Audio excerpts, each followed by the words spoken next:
नमस्कार, स्वागत है आपका हिंदी खबर में। आपके साथ मैं हूं चित्रा सिंह। 90 के दशक की अभिनेत्री ममता कुलकर्णी को कौन नहीं जानता।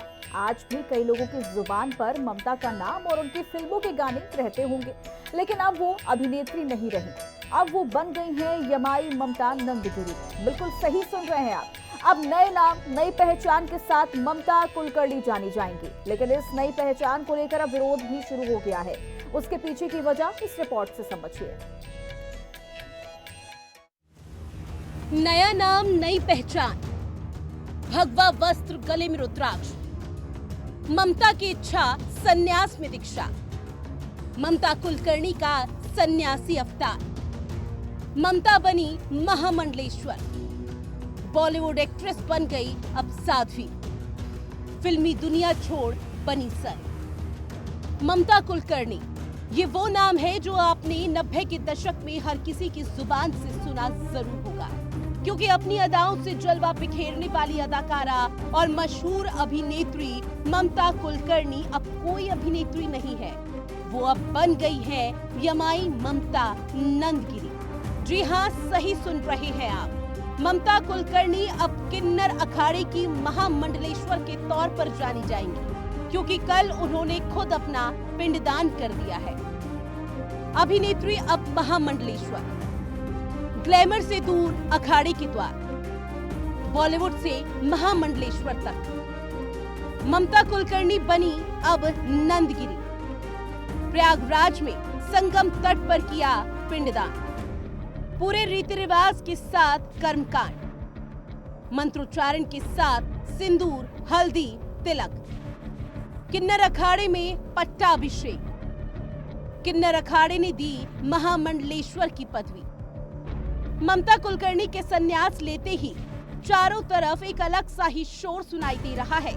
इस दौरान किन्नर अखाड़े की अध्यक्ष लक्ष्मी नारायण त्रिपाठी ने उन्हें दीक्षा दी।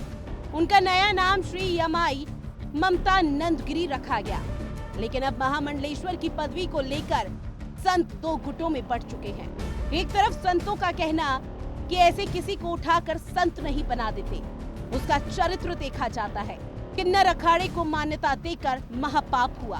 तो वहीं दूसरी तरफ संतों का ये भी कहना कि ममता पर जो आरोप लगे थे वो अब तक सिद्ध नहीं हो पाए। संन्यास लेने का अधिकार सभी को है। एक वैश्य को भी गुरु बनाया गया था, इसलिए योग्यता से किसी को भी महामंडलेश्वर बनाया जा सकता है। अब सबके मन में सवाल ये उठ रहा है कि क्या किन्नर बन गई ममता कुलकर्णी? तो इसका जवाब भी जरा सुनते जाइए।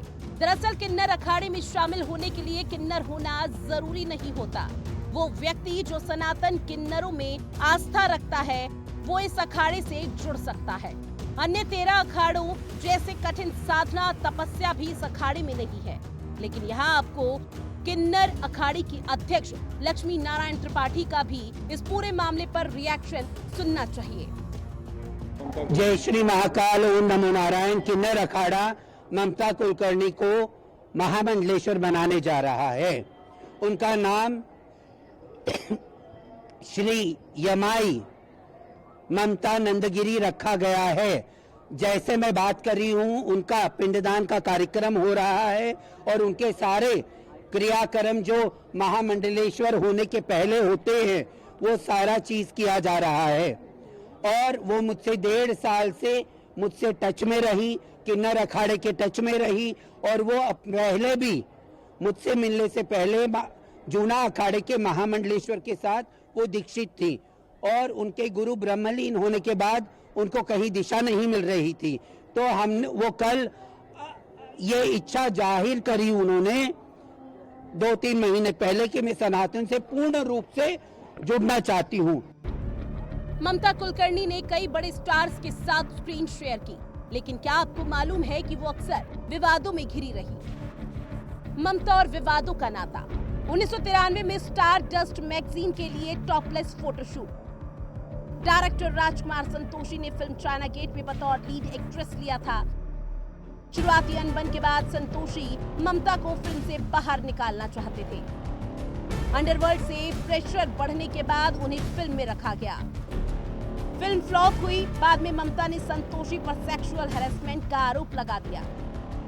अब भले ही ममता कुलकर्णी सन्यासी बन चुकी हो, लेकिन जो कंट्रोवर्सी इस वक्त ममता को लेकर हो रही है वो फिलहाल थमने वाली तो नहीं है। ब्यूरो रिपोर्ट, हिंदी खबर। और यहाँ रुकेंगे एक छोटे से ब्रेक के लिए। आप देखते रहिए हिंदी खबर।